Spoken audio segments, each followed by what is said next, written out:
look.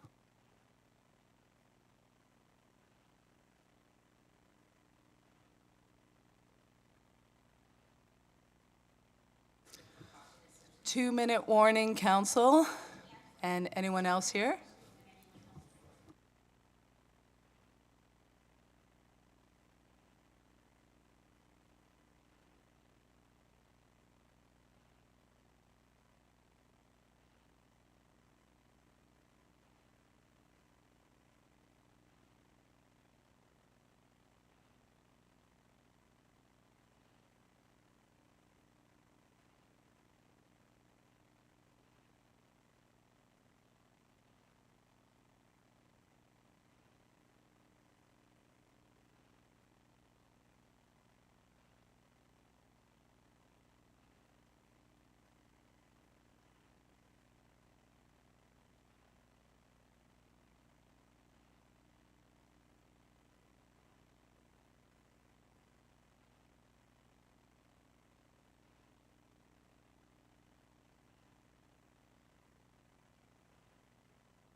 Okay, council, it is now 6:30. We will proceed with our council meeting.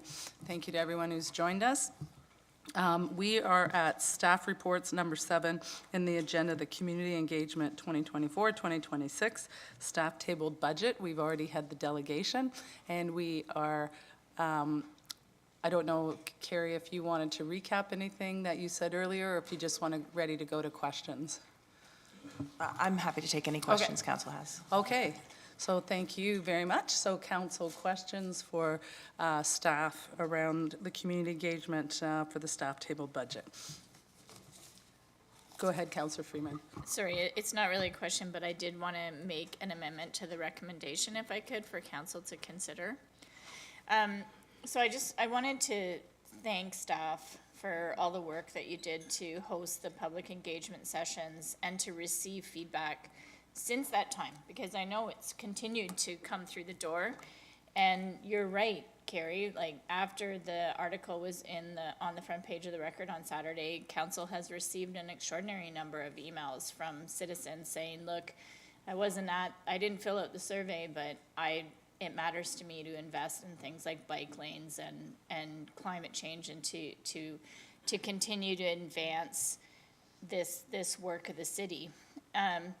Nonetheless, though, I think council have also received a lot of emails that are in alignment with the things that did come out during the public engagement night and the survey. And so what I'd like to do is I'd actually like to provide some additional direction to staff. I'm hopeful that council might consider supporting this. That council directs staff to present recommended options at the start of the February 12th meeting of council that could, if approved, reduce the overall tax rate impact of the budget. So essentially, council, what I'm asking staff to consider is adding some additional items to the menu list. So maybe to give staff an opportunity to also ruminate on the things that they're hearing, the emails that we're getting, and look at the work that they've done already and see if there might be some more options for us to consider as council for reductions in the budget. You know, I don't know what that could all entail. And I think council or staff need a little bit of time to do that. But it could be things like staggering hiring start dates, for example, and giving us some more options to level out what we're seeing as the tax rate increases. And it'll be our job. It'll be our job to go through those menu items and decide if we would like to turn them on. But in all fairness, to give you time to review these menu items and to kind of give staff an opportunity to present those menu items, I'm hopeful that you'll consider coming maybe a half of an hour earlier on budget day so that staff can present the additional menu items and before we head into council, in camera to have some conversations. So that's what I'm looking to do with this, and I'm hopeful that that's something that you might support. So thank you, Councillor Freeman. And just for clarification, when you're asking staff to come back with some additional menu items, are you specifically asking for things that maybe areas to reduce or to, Yeah, okay. so they're going to be specifically items in the budget that could result in a reduced tax rate year over year. But it will turn to us to decide whether or not we would like to turn those on. So in the current budget that you have a series of menu items. Some of them, if turned on, would result in a tax reduction. And so I'm asking for staff to give consideration whether there might be even more options for us to consider as it relates to reducing the overall mill rate. So thank you very much. Question, did staff want to respond to that, or did you want to take some questions? Through you, Mayor, to Councillor Freeman, we're of course happy to take questions as well. In terms of that additional recommendation to staff, if it was supported by council, we can certainly take that away. We would look to add these additional reduction options in the revised packet. Just looking at timing, it wouldn't be in the original release, but we can look to weave it in for the revised packet. And then kind of as a point of order, it would probably be helpful if myself or a member of the team would provide a bit of an overview presentation as to what that would look like and kind of how we see that playing out in advance of council then considering them. They'd be like any of the other menu reduction items or menu additions. Council would consider them and then vote them if there was the majority in favor. But we can certainly take what we've heard back and look at some potential reductions that maybe we didn't originally think of, or even just some of that phasing as you alluded to. And I think if staff were to take it away, there may be a slight reordering of the menu items in terms of what we know today. So it's possible that we might provide a revised ranking in terms of what menu reductions we might suggest are activated first. So certainly happy to take that away and provide that information to council on February 12th. Thank you very much, Mr. Witzel. I see that Councillor Hamner had a question, and then I see you as well. Thank you, Mayor. My question is actually to Councillor Freeman and again, and to staff as well, so both directions. I agree we've got to look at ways that we can further reduce what we've got in terms of the budget over the next 3 years. Just wanting some clarification that this is fairly broadly worded, and wondering, do staff need more guidance in terms of what are we looking for? And is it a range of the reductions that we are looking for? Certainly we are not going to outsmart the staff in terms of what those reductions are going to be. That's up to you to come up with, but just wondering if it would be helpful. If it's not, I'm okay with where it is. I really do want to see a change, and hopefully we can come with something back. But I equally am also prepared to propose a range. Councillor Hamner, or sorry, Freeman, did you want to respond to that? Sure, thank you, through you, Mayor. I did give some consideration to percent decreases, but I also felt that maybe that wasn't fair because it was setting all of us up for a different kind of challenge because, you know, we heard a lot from the arts organizations today. Maybe we want to reallocate within the budget. I don't know. Like, I think that staff have heard from the broader citizenry that they really need us to think as differently as we can to get the numbers down as much as we can. But we're also balancing as a council the communications that we've received over the past 2 years very consistently from the broader community around some of the priorities that we see in this budget. And so I really worry about saying that we're trying to reduce the budget by this amount or that amount, and then you know, as council, we decide we don't want to do that. So I think what's most important here is that we have meaningful opportunities to reduce the budget, not just by decimal places, but by whole numbers. And I think giving staff the opportunity to think about how we might be able to do that. And, you know, we're looking at a 3-year budget, and we have to reconfirm the budget each year. So again, if there's another shift in the economy or the interest rates, as we do that reconfirmation, we can always give consideration to changes at that time too. So, Does that is that answer your okay? question, or did you? No, well, Want to it answers the comments back from Councillor Freeman. I still would also like to hear from staff, that is, the way that the recommendation worded give staff enough guidance, and with the understanding of what we're looking for. I certainly agree we need to be not just looking at points of decimal points, but we need something, and there always are consequences of the choices we make, so we need to have that full picture. Through Mayor to Councillor Hammer, I certainly agree that having the flexibility in this process would be valuable both for staff and council, as there may be some reduction opportunities that we bring forward that council doesn't support when you start to weigh the pros and cons, and it would be difficult if we were working towards a set number and then we weren't able to achieve that.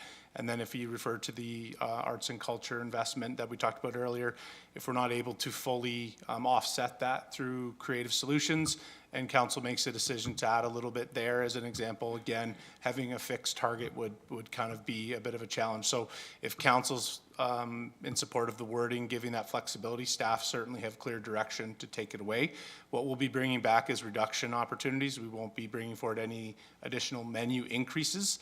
That would be at council's discretion to bring forward as part of that process. So the arts and culture example is one that council can certainly bring forward, but our goal would be to come up with additional reduction opportunities for consideration.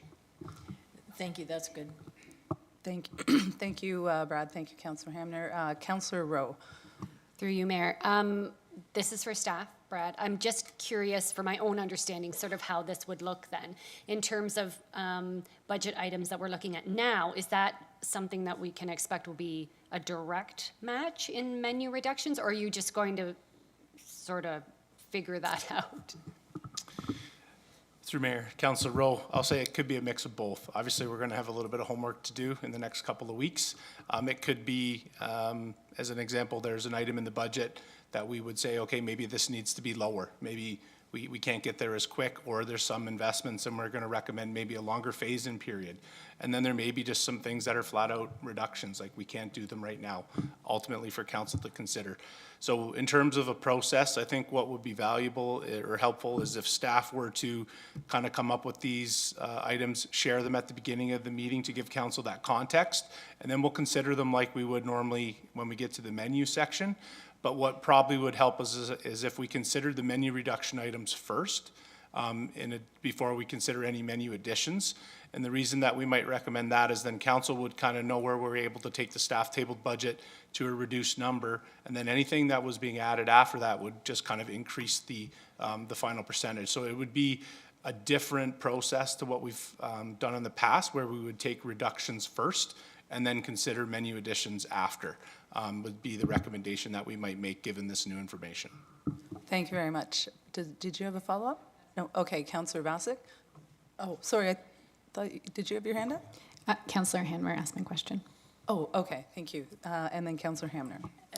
Thank you, through you, to you, Brad. I'm hoping that, and I think the wording allows you to do this, it's one thing to look at those things that are expense reductions. I'm hoping that also the strategies are any revenue increasing opportunities that might offset as well. That's correct. Yeah, we will look at both of those. Thank you. Thank you. Thank you very much. Does this need to be a motion, Julie, or is this actually direction? Like, do we need to?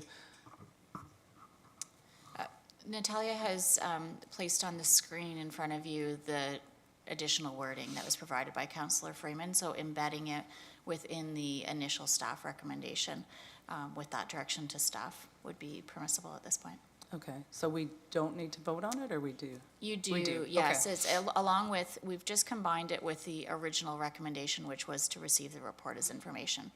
So if we could have a mover and a seconder for this, it would be appreciated. Okay, I assume Councillor Freeman, you want to move it. And we should have a seconder to get it on the floor, and I see your hand, Councillor Bodley. Is there someone who wants to second this? Councillor Hanmer, okay, and Councillor Bodley. Yeah, thank you, through Mayor. I'm not sure if this will turn into a question or not. Maybe I'll get myself in trouble for talking without thinking completely through. I guess I just want to signal that I'm fine with the recommendation and to see things come back to council, but I don't know that I don't want to get into a debate or a discussion at this point in time about what is appropriate within our budget or isn't appropriate within our budget. Except to say that when I read through the budget and looked at the increases, nothing in there was surprising to me. And this is the strategic direction that this council has provided to staff. It is, yes, an alarming increase, I guess, if you're looking at it in the totality for the 3 years. And so I appreciate the desire to look at ways to reduce it. I also note that there's almost 2.5% in the menu items for us to contemplate reducing it already. And so while I'm happy to support the recommendation that's here, I really think that council has to take pause and think about what the implications of those any further reductions even beyond these menu items might look like. And so in that, I will ask a question, I guess. Is it when these new menu items, whatever they end up looking like, come forward, are we going to ensure that the appropriate staff are here to answer any questions about what the risks and the implications of those would be, particularly given we've just had all of our business planning and those were the opportunities for us to ask those questions. So I would hate to see something new come along and us not have had the opportunity to provide a sort of thorough discussion of that. Thank you. Councillor Bodley? Through you, Mayor, to Councillor Bodley, certainly. So there will be a larger staff complement here on budget day to help answer any questions that council may have on any budget item, in addition to any additional menu reduction that is brought forward. And in advance of them being tabled, we will be working with the senior leadership team to kind of vet out those reductions in short order before they come forward to council, and we'll think through those pros and cons as you alluded to. Yeah. Follow up, yeah? Thank you. The question is perhaps not related to the recommendation specifically, but something that I feel is maybe appropriate for us to discuss or ask now, and Councillor Freeman sort of alluded to it, is so because we are doing a 3-year budget and we are contemplating things in 2025 and 2026 as well too, a significant percentage of the increase that we're seeing from a property tax perspective is related to where CPI and where construction price index is.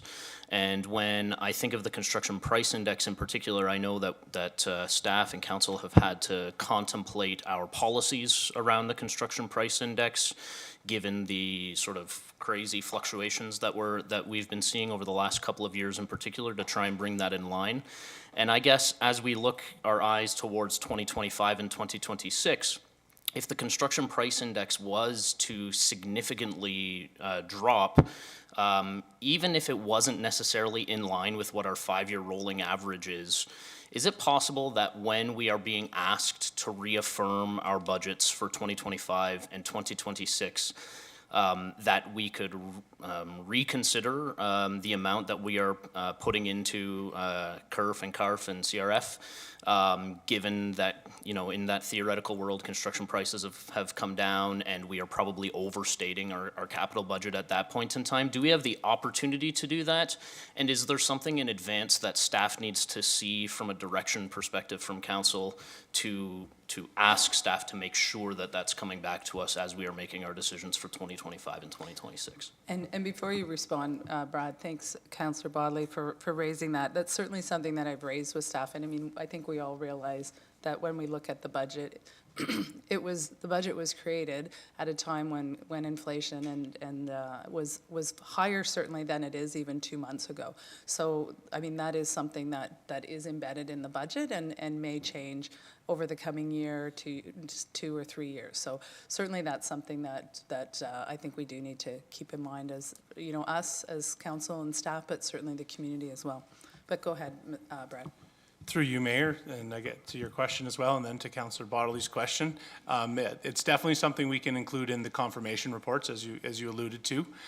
We will be providing at that point in time an update on inflation in terms of where CPIX is, which will be important from a policy perspective around our base and operating impacts of capital and growth increases.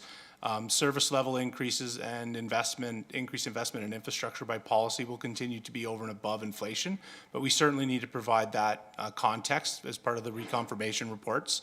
And then on the capital side, which what you were referencing, if we are seeing significant decreases in the construction price index, and we are seeing that translates into our unit prices. So we're seeing that the tenders are also coming down. And then really what we have there is a bit of an opportunity within potentially the capital budget. We could look at adjusting the contributions to the main reserves, so CRF, CARF, and CURF. But that would all need to kind of work out that we are seeing that the unit prices are coming down, inflation's coming down, and it's translating to savings on our tenders. So it's definitely something we could report back. I don't think we need any further direction. I think we can take that away. It would likely require, I don't want to say a policy change, but we may need to talk about maybe a temporary exemption or suspension of the policy, because what we would do is budget on a 5-year average, and I'm assuming that the decrease isn't sufficient enough to increase the 5-year average from a material perspective, but we could maybe acknowledge that there is an opportunity to make an adjustment there. But relying on that policy, which has served us well to kind of, you know, ride out the ups and downs, but maybe there's an opportunity that when we report back that we can share that at that time. Mm-hmm. Yeah. Thank you. Sorry, Thank you, Brad. I have another follow-up if that's okay. Okay, that'll be your third question. Okay, how do I get all my questions into one? So just for those who may be watching or listening here, can you explain, in a normal world, if in our 2025 and our 2026, if our capital projects tenders were coming in well below budget or slightly below budget, you know, some are going to come down, some are going to go up. What is the policy that we have in place today that directs where those funds go? Just for those who may be listening, thinking that this isn't money that comes out of nowhere or is redirected into some slush fund or something like that. Can you sort of explain how that works? Yeah, through the Mayor to Councillor Bodley, I can, and if Mr. Ormston wants to jump in from a capital perspective, please feel free to do so. From a policy perspective, we are inflating our annual contributions to the main capital reserves, which have been alluded to. That funding comes from property taxes. So you're seeing in this budget is a recommendation to inflate the increases to the Climate Action Reserve Fund, the Capital Reserve Fund, and the Capital Infrastructure Reinvestment Reserve Fund. And that is to account for the anticipated increases of the unit prices on the capital side of the equation. If we were to see tender prices coming in and it was, you know, below budget, we were seeing some positive movement there. What we would end up is potentially having some savings within those reserves. Those funds would stay within those reserves and they would be able to be reinvested in other projects into the future. So it would be retained within that source and it would only be budgeted for projects that are within that appropriate source as part of future budgets. It could also provide an opportunity if we had some anticipated projects come forward, it might create some flexibility within the capital program. Under the scenario that you had outlined, we would be potentially seeing some material changes in our unit prices, that tenders are coming in down, and that may present an opportunity where we can look at adjusting our capital budget and also adjusting our contributions to the reserves. we'll have to wait and see if that happens in the future. I don't want to guarantee that's going to be the case because it's a little bit out of our control, a lot out of our control. But we will certainly be monitoring it and reporting so council has that information as part of the reconfirmation reports. And maybe we don't see it for 2025, but we see it for 2026. So we can certainly monitor it and report back and see if there's an opportunity there. Hope that helps. Thank you, Brad. Thank you, Councillor Barley. Councillor Freeman. Through you, Mayor McCabe, I'm just gonna add to that. Like, not only is it possible, it's been done. So we did it back in 2009, I think it was, when the economy bottomed out and interest, like everyone lost their jobs and like the economy was plummeted. But it really comes back to it being our job. That's what I'm trying to say. Like, it's council's job to make those decisions around the reconfirmation. Staff can provide the information to us. We can make decisions about how we want to reallocate over assessment dollars if we're worried about what 2025 looks like. That's our heavy lifting. Staff are gonna provide us with this information. And if everyone wants to keep the budget where it is, not only can you do that, you can raise them too. That's what the menu item does. So it's just, I think it's prudent for us as a council to recognize we've received a lot of feedback, which we asked for since we launched the budget in December. And it's valued feedback that staff have worked really hard to put together for us. And so, you know, what this direction is doing is just asking staff to help us respond or consider the things that we've heard. Thank you, Councillor Freeman. Any other comments, questions? Excuse me. I will just add, I guess, to pick up on some of what I've heard from Brad and other members of council is that, I mean, we're very cognizant that we did a lot of community engagement to get to our strategic plan, and that was really well done, and we heard from voices in the community that we traditionally haven't heard from, and so we have a really excellent strategic plan. So there was a lot of community work done on that, and then this is an additional data points that we need to take into account now that we're linking the strategic plan, linking the budget to the strategic plan and to our priorities. And I think it's just important to keep in mind too, like, this is a very open and transparent process, right? Property taxes, everybody kind of knows how much they pay, right? Because you get a notice, right? You don't know how much you pay year over year and all your provincial taxes and your federal taxes, right? Because you pay a little bit here when you buy a snack, or you pay through income tax. You pay in so many different ways, but you know, people know how much they pay in property taxes, and we certainly understand that we're in a challenging time, and affordability is a real issue. And as Councillor Freeman said, it's our job to weigh the voices that we heard through the strategic plan, but also the voices that we're hearing now, and certainly always keep in mind the voices that we don't hear, that don't come forward. So with that, I will call for the vote on this. It's moved by Councillor Freeman and seconded by Councillor Hamner. All in favor? That is carried. Thank you very much. Okay, so moving on to the land acquisition of 123 Moore Avenue. Christina Marina is here from our legal team.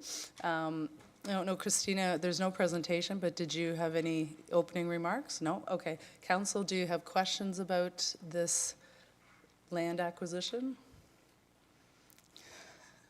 No question. Oh, sorry. Okay, we need a mover and a seconder then. Moved by Councillor Freeman, seconded by Councillor Wright. All in favor? That is carried. Thank you for your patience, Christina. Okay, so we will move back to move back to the climate change and things like that. The previously scheduled program. Back to the agenda. So we have the 2050 Net Zero Impact Report, prepared by Sandy Little, Kevin Van Oudegem, and Brad Witzel. So welcome again. Brad hasn't gone anywhere, but welcome back, Sandy. And so did you have opening remarks? I do have some opening remarks. Go ahead, Sandy. Perfect. Good evening, Council. I am here this evening with Kevin Van Oudegem, Director of Facility Design and Management Services, and Brad Witzel, Director of Financial Planning and Asset Management, to present the 2050 Net Zero Impact Report. On October 16th, Council recommended a more ambitious target of net zero by 2050 to align with the Government of Canada's national climate target. During that meeting, Council recognized that such a target would have impacts on the city, and as such, requested that staff return with an information report outlining the anticipated impacts prior to adoption of the 3-year budget. Tonight, we are here with that report. This report is a result of a team effort between Strategic Initiatives, FDMS, and Financial Planning and Asset Management. It is a starting point. It's impossible to predict what all of the impacts will be with a net zero target. The only thing we know is that there are many unknowns. However, this report is the start of the conversation. We are moving into a new phase of our climate change work at the city. We're moving towards implementation of more than 150 actions. We anticipate we will be here in these same seats on a number of occasions over the next several years as we report on our progress and also update Council on new information as it becomes available. This report is very high level, and it's an overview of what we anticipate the impacts to be and to advise that we are in a strong position in terms of this work, which is good because we have 71 months remaining for our first target in 2030. But as I indicated during my business plan presentation earlier this afternoon, we are aiming for progress, not perfection. We have to continue to move forward with the work that's been started and all of the work we have left to do. We will do it as a strong team together with all of the divisions here at the city, as well as other levels of government. With that, we're happy to hand it back to you, Mayor. Thank you very much, Sandy, Kevin, and Brad. Council, are there questions? Councillor Freeman. I just want to make a comment and thank you for the report. And I actually really like the framework that you put around this in terms of that it's a process and a progress that we make over time, and that, you know, it's we're moving to a goal. It might not be perfect, but we're on a path, and I think the report really speaks to that. So, and also I think it also recognizes that in terms of innovative technology to help us get to net zero, it may not all be commercialized yet. So we don't really know what other opportunities could exist for us in the next, 5-10 years. So I just wanted to thank you for the report and helping us to kind of frame what it looks like today. Thank you, Councillor Freeman. Councillor Bassett. Thanks to you, Mayor McCabe. So just along budget lines, I'm curious, we have M23 to M26, which are options for us to reduce the increased infrastructure funding reduction to the 1% that we have that's in the budget to increase. So that would bring us down to 0.7%, say if we activated all 3 of those. So I'm curious, if council decided to do that, what would what could the impact be to achieving net zero? Through you, Mayor, to Councillor Vasic, thank you for that question. So the increased infrastructure investment, which is an allocation to CURF, is included in the budget as staff table budget as I-7. And so those dollars go to CURF and then they go towards projects that support our asset renewal, asset replacement, and also part of that is climate investment. So the menu reductions that you have alluded to have been set up in a way that we would not be jeopardizing the transformational facility change project. So I-7 is to support that project reference 225, and then it also supports the increased investment for asset renewal for corporate services, predominantly IMTS, and then roads. So if council were to activate those menu reductions, M23, M24, and M25, we would be reducing the amount that we're allocating to CURF today. It would be kind of in lines with what we just talked about earlier about, getting there a little bit slower, phasing things in at a different pace. But we would have the ability to not jeopardize reference 225. So that project would still be able to move forward. If the amount for KERF was reduced further, we would start to have a conversation about reducing what is available for reference 225. But that's how it's been set up, to not jeopardize that. Okay, that's really helpful to know, that it wouldn't jeopardize the transformational projects. Do you have a couple of examples of what specific projects it might jeopardize, just to give us, wrap our head around it? We do. It's a sneak peek. I'm going to ask Cassandra Pacey to come up and share some of the projects that have been identified by engineering and transportation services to potentially that we would be able to not proceed with. Would it be better to do this? Am I asking a question that's going to come on the 12th anyways, and then we should wait, or is this the right time to do it? Is it okay to do it now? Maybe it'll reduce our time on the 12th. I don't know. Yeah, you know what, maybe we can, we'll take it away and ensure that we have the right responses for the 12th. Yeah. So maybe we would hold to the 12th if council's okay with that. I'm fine with that, okay. Yeah. Okay, thank you, Brad and Councillor Bassick. Are there, Councillor Hamner, and then we'll go to you, Councillor Wright. Thank you.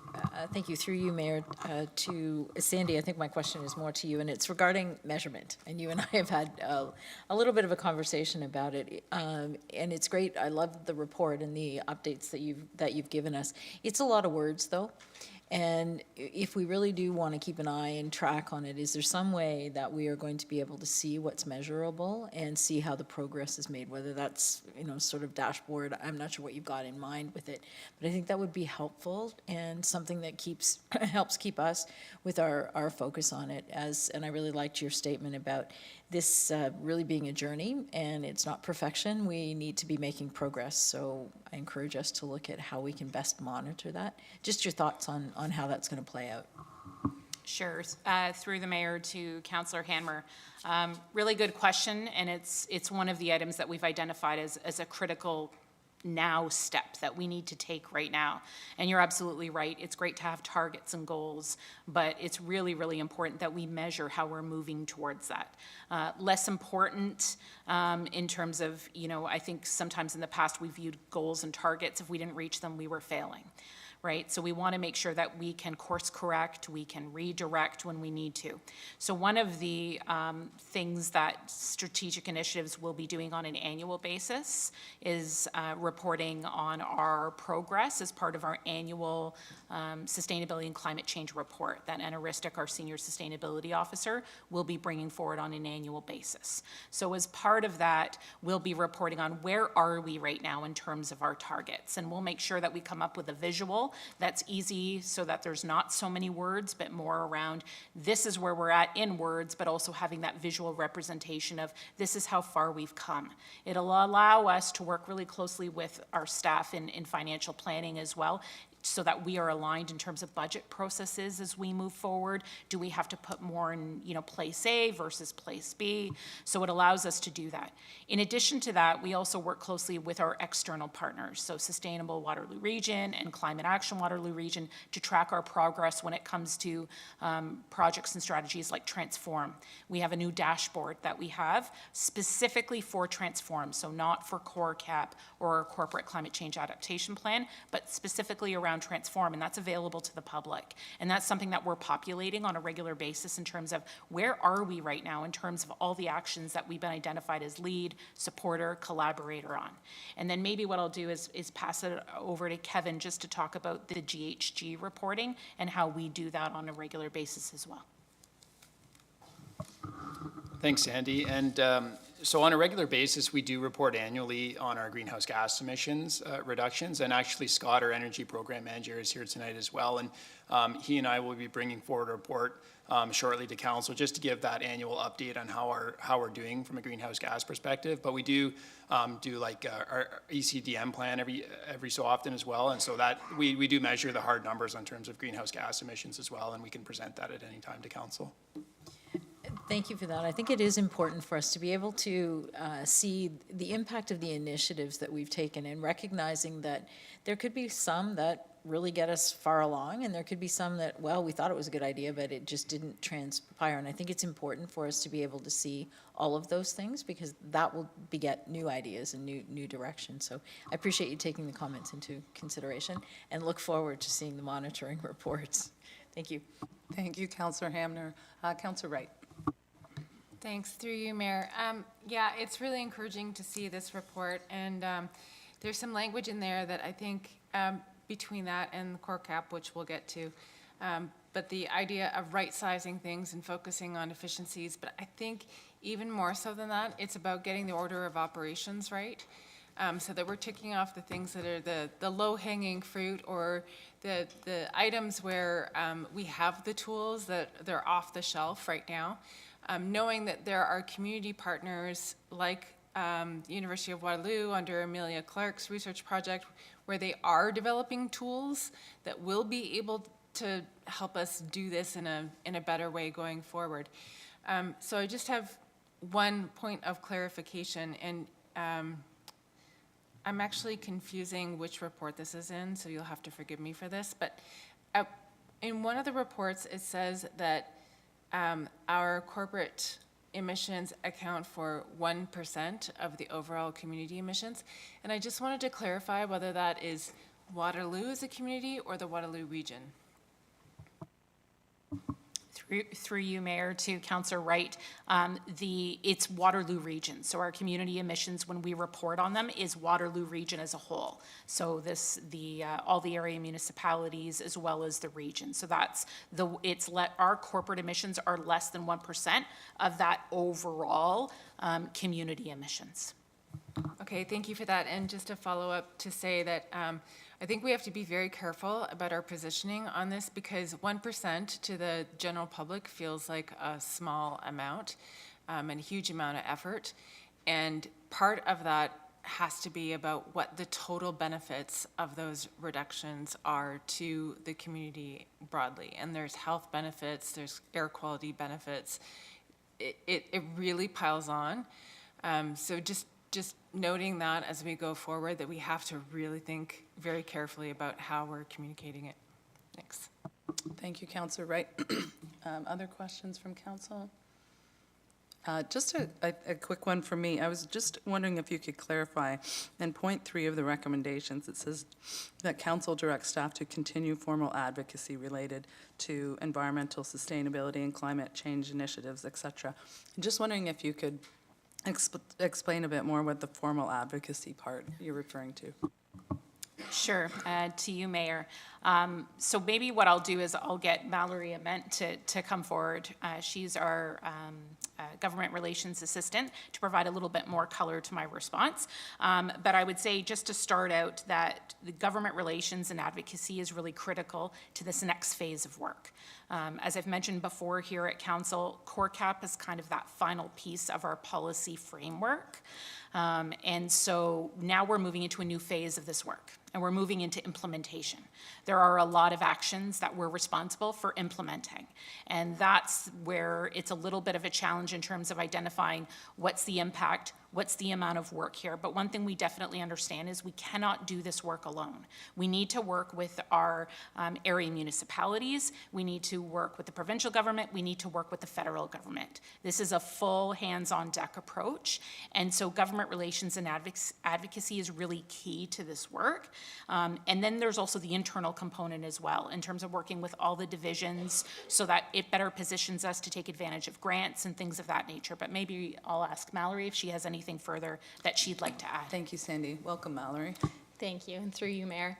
I think there's no doubt that advocacy is going to play a really big role in the work we're doing, especially when it comes to meeting these targets. And I think as governments continue to change and the political climate continues to change, it's going to be really important that we take that into account in our government relations strategy, and that we can think about and strategically advocate to these levels of government to ensure that we are going to be able to meet these targets and get the funding that we need. I think that's going to play a really big role in being able to anticipate and be ready for what grants are going to become available, and that we can apply to them and make sure that we're meeting our GHG targets and all that stuff. Thank you very much for that response. Okay, Council, so we have the 3 recommendations in front of us. Oh, my apologies. We have delegations. Kay, LG, nice to see you again, Kay. Thank you for coming in. And just state your name and not your full address, but just where you live. just going to make sure I can, yep, I got it. Okay. Yeah, KLG, I'm a resident of Waterloo. And thank you for having me here tonight. 5 years ago, we were that's when we got that report from Climate Action, Waterloo Region Transform WR, and it recommended a target of 50% reduction in our greenhouse gas emissions by 2050. And you and every other municipality in Waterloo said, no, that's not good enough. We need to get 50% reduction by 2030. We don't have 20 more years to think about this. So you, as far as I know, are the first municipality to reaffirm that commitment to the 2019 50 by 30 commitment. And I'm really pleased to see that you're working for net zero as well. And it's really important because you're saving taxpayers money by doing it now. I mean, when I was researching this, I found this report from 2014 from the Harvard University to the President of the United States saying, do it now because it'll cost more later. Because of all these reasons that you've already mentioned in your discussion, you know, that the costs will be, the damages will be worse the longer we put this off. And we know that we've already seen a lot of these damages. It's already coming true from fires and floods and this windstorm that even hit us. That was from a couple of years ago. So the climate crisis is real, and it's really stark. So I really liked your question, Councillor Hamner, about how we measure this, because that's part of the thing I think is really important. And I know I brought this up when I was here earlier this year about a carbon budget. Because a carbon budget is the idea that if we look at how many emissions we could, as a world, emit before we get that dangerous tipping point, and then we divide it up between all the municipalities in the world, what would Waterloo's share be? How much more can we emit before it's too much? And that's what we have to keep within. So it's really important to do that. And I think that this project that Councillor Wright told me about is a great thing to be involved, because it's starting to look at how we measure how well we're doing and how we make those choices, you know, as we go along, like measuring what would be the impact of this and that.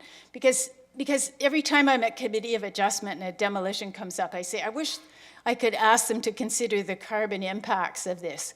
But until we have those tools, and until everybody and the staff, which has done such a wonderful job, you know, with your environmental sustainability team, until we have those tools, we can't do that. And I think this is a great opportunity to start learning those tools. And so there is an opportunity to become one of the pilot communities and to start working on just this kind of measurement and action. So that's one thing I'd love to see that really fits in. And my apologies, I didn't realize the 99% was the region, Waterloo region, but I would love to know, and I know we're not allowed to ask this when only at the budget consultation we're allowed to ask questions, but of the corporate emissions, what percent would they be from the city of Waterloo emissions? I would really love to know that. But so these sides are a bit red, because whatever it is, the corporate emissions is a small percent of what's happening in the city. And so that's why, and this is what really troubles me, the more I've worked on this, with the climate action report and the transform report. It doesn't seem like there's anybody responsible for looking after tracking down what the rest of the city's doing. You're doing a great job on the city operations, and those are the ones you can directly control. But nobody seems to be responsible for reducing the rest of the emissions in our community. But I think green development. You have 1 minute left. 1 minute. Green development standards would really help. There's a webinar coming up that talks about how King Development did it. And there's other things you might want to investigate, like programs like Guelph did with Guelph Greener Homes, which encourage individual residents to retrofit and reduce the greenhouse gas emissions. And this is a grassroots group. Organization's really too lofty. We're a bunch of citizens, but we're very keen, and we would love to help on this. We really want to see green development standards established. I know Waterloo Region Community Energy is working on this, but they may be 5 years from now. We would like to see them now. So, thank you. Thank you very much, Kay. Thank you very much for the presentation. I do know that, as you said, Waterloo Community Energy is working on it, but the timeline isn't 5 years. I mean, we've talked, the last I heard was about 2, but maybe even shorter than that. And certainly around with some other members of council, we've talked about, the need to accelerate that if possible. I mean, we really do need to bring the Right. development community and builders along with that. But yeah, I hope we're safe to say it's not going to be 5 years, but. Okay. Yeah, but thank you for that. Council, any questions of the delegate? No. Okay, thank you so much, Kay, and thank you for your ongoing work. And the next delegate is Greg Michelano. And again, you can state your name and not your full address, but where you live. My name is Greg Mikolenko, and I'll just say that I have a list of mispronunciations that I keep as a treasure. There's 92 on it so far. I live, don't apologize. I live in Menno Street in downtown Waterloo. I've taught environmental studies at the University of Waterloo. I'm involved in a number of environmental organizations.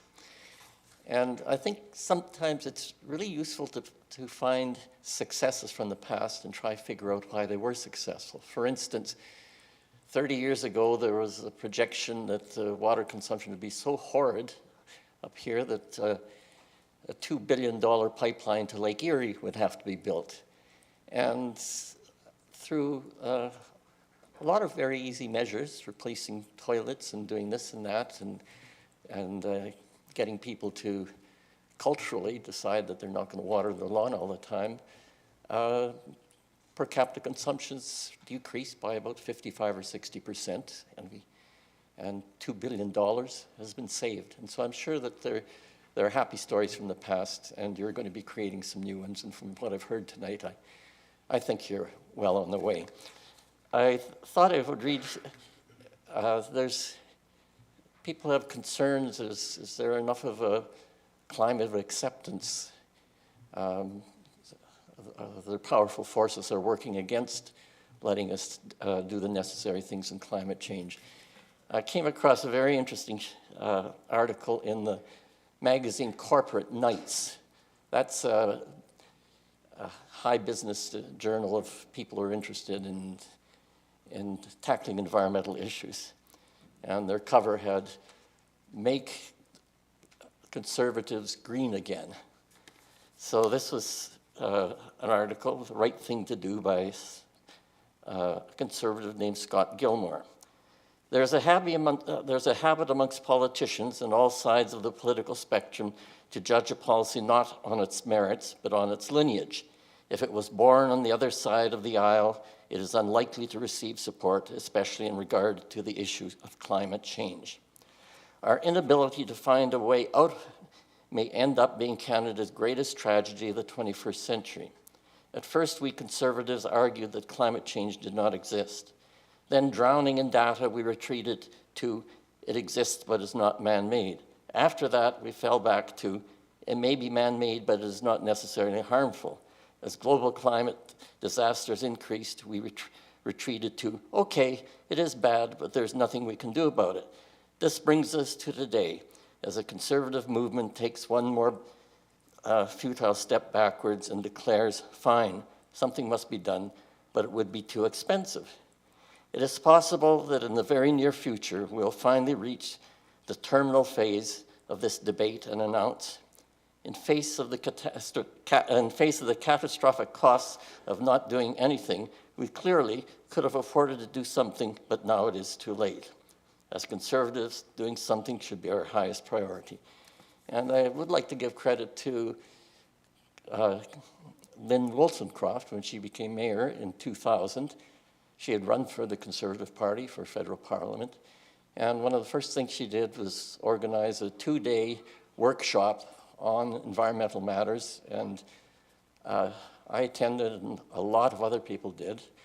And I recall that about 4 years later, TV Ontario announced that it, from some measurements, thought that the city of Waterloo was the greenest in the province.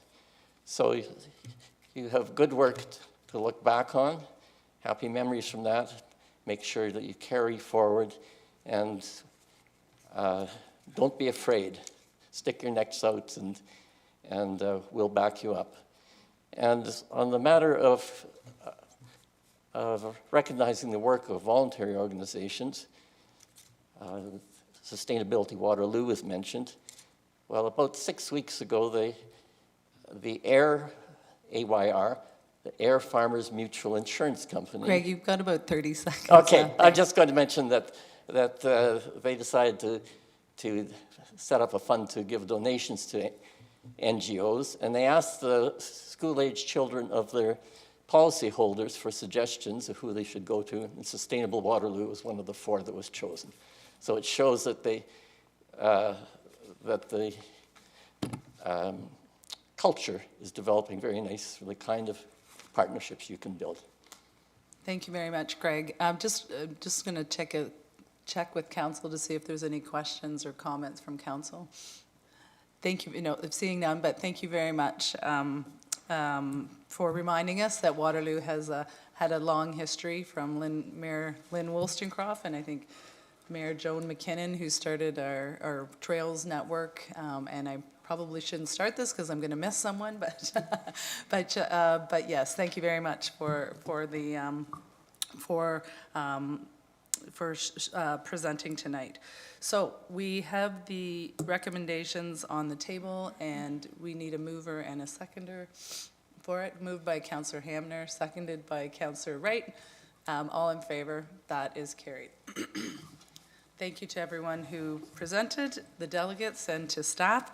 Moving right along, we are at the final 2024-2029 Corporate Climate Action Plan, also known as CORCAP, prepared by Anna. Hello, Anna Ritzik, and you have a presentation, I understand? Yep. Okay.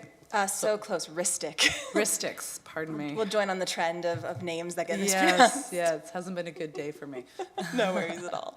All right, welcome, Anna. Perfect. Yeah, thank you. Welcome to the presentation of the final 2024 to 2029 Corporate Climate Action Plan. Before I jump in, I wanted to start off with a recognition of the great law of the Haudenosaunee Confederacy, which states, in every deliberation, we must consider the impact of our decisions on the next 7 generations. When we look back 7 generations ago, the city of Waterloo was the village of Waterloo, with a population so small it could probably all fit inside this one building. And they really couldn't have foreseen what a large, vibrant, diverse, tech-centered city we would become. And much the same way, we can't foresee what the city is going to look like in the next 7 generations. However, it is still our responsibility to move forward with the best intentions to ensure that the future residents and communities get to enjoy the same environment and privileges that we do today. And that's really at the core of our sustainability and climate change work and at the core of this plan here today. What is a corporate climate action plan? As a bit of a refresher for council, it is a plan to reduce corporate greenhouse gas emissions and integrate sustainability and climate change into all applicable city processes and procedures. Throughout all the engagement we've done as part of this plan, we've really been emphasizing the second half of that definition, because without integrating this type of work into everything we do as a city, we won't be able to see that self-sustaining, self-propagating change that we need to meet our goals. It is also one of the mechanisms to reach our corporate GHG reduction targets of 50% by 2030, and it lays some groundwork to reach our new target of net zero by 2050. For a little bit of context of where this project sits, the City of Waterloo, either by itself or in partnership with our regional municipalities or organizations, has plans which scope the corporate, community, mitigation, and adaptation scopes. And as another refresher just on those definitions, when I say corporate, I am referring to the governing municipality of the city, so that includes our buildings, our fleet, the actions of our staff. Community refers to the entire City of Waterloo, so our residents, homes, buildings, our businesses, our parks, etc. Mitigation refers to reducing the amount of greenhouse gases in the atmosphere, and adaptation refers to increasing our resilience to the impacts of climate change. With the completion of this plan, we now have an incredibly robust and fulsome base upon which to further accelerate our implementation going forward. In terms of the plan scope, all Scope 1 and Scope 2 emissions have been considered as part of this plan. Scope 1 emissions are those that are created by the city, so a good example is when we drive gas cars. Scope 2 emissions are all the emissions that we indirectly create through the purchasing of energy. And Scope 3 emissions are all of the other emissions that we indirectly create. Scope 3 emissions are going to be considered in a couple different ways, including directly considering them, looking at them for data collection and policy review, and priming for future action. And the reason Scope 3 has been broken up like this is because of assumed or predicted data or scope of influence capabilities within the next 5 years of the city. The final corporate climate action plan has 61 different actions that have been separated into short-term, 1 to 2 years, medium-term, 2 to 4 years, and long-term, 5+ years. We also did a qualitative estimation of the relative impact of each of these actions. So we have high, medium, and low impacts. We also have an NA, or a not applicable category, and there's 2 different types of actions that might be in that category. So the first is actions that, even though they are corporately done, they have a little bit more of a community focus. And the second is actions that influence things that are outside of our current inventory. So when we're looking at a lot of those Scope 3 actions, that would fall into that category. As I mentioned, we have 61 different actions, and unfortunately, I can't go into all of them in depth today. But I just wanted to give a little bit of an example for each of the 4 different categories that we discussed earlier or late last year. The first is those measurable corporate assets. So these are actions where there is a direct correlation between the actual project in action and the amount of greenhouse gases that it might reduce. So an example of that is continuing to convert our natural gas fueled heating systems to electronically powered systems. The second is those immeasurable corporate actions. So those are ones that have an indirect influence on our greenhouse gas reductions. That includes our education, our government advocacy, as well as looking at our processes through a climate lens. An example of that is looking at creating green event guides for all the city-hosted, endorsed, and sponsored events. Number 3 are those supporting projects. So that is our funding, our partnership, and our reporting. And an example of that is continuing to actively seek external funding for sustainability and climate change work. And then lastly, we have our community impacting municipal actions, which is an example of that is looking to incorporate climate change and energy into all major community and corporate plans. I'm really grateful that I get to take this time to do a big acknowledgement and thank you to everyone who was part of creating this plan. Never mind. Just kidding, I did it all myself. No, there we go, okay. Yes, huge acknowledgement and thanks. First of all, to staff, we had the opportunity to engage with every single division here at the city.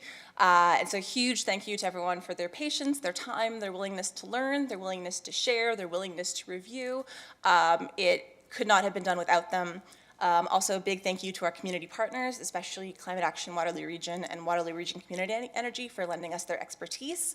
A massive, massive thank you to the Sustainability Advisory Committee, so that is the Community Council, for not only they helped us scope this plan, the review was incredibly invaluable, and they really did push us to go further and faster and to solidify the plan. So I'm incredibly grateful to them. And then, of course, a large thank you to Council for your continuous support, enthusiasm, and interest in this topic. I really say sincerely as a staff person, it does make all the difference in this work. So as we're starting to move from our planning phase really into that accelerated implementation phase, we just wanted to go over quickly the composition of greenhouse gases here at the City of Waterloo and also how those actions correlate to those. So about 70% of our greenhouse gases come from our buildings and facilities, 22% from our fleet and equipment, 6% from solid waste, and 2% from streetlights, travel, and wastewater. Now, speaking on a high level, the most effective way to reduce a lot of these emissions is through electrification, increased efficiency, or demand reduction. However, these type of actions do not exist in a vacuum, and they require a rather large and comprehensive ecosystem to support them, make them possible, and push them forward. So that includes things such as government advocacy to make sure we have the support we need from all different levels of government, culture changes to make sure that everyone is on board and enthusiastic about doing this work, education so everyone knows where we're going and how we're going to get there, processes to make sure everything we do at the city is aligned with our goals, financing to support the projects, and engagement from all levels and all different directions. I truly believe that this work and a lot of the work we do here at the city, that when we do it, that the whole is worth way more than the sum of all the parts.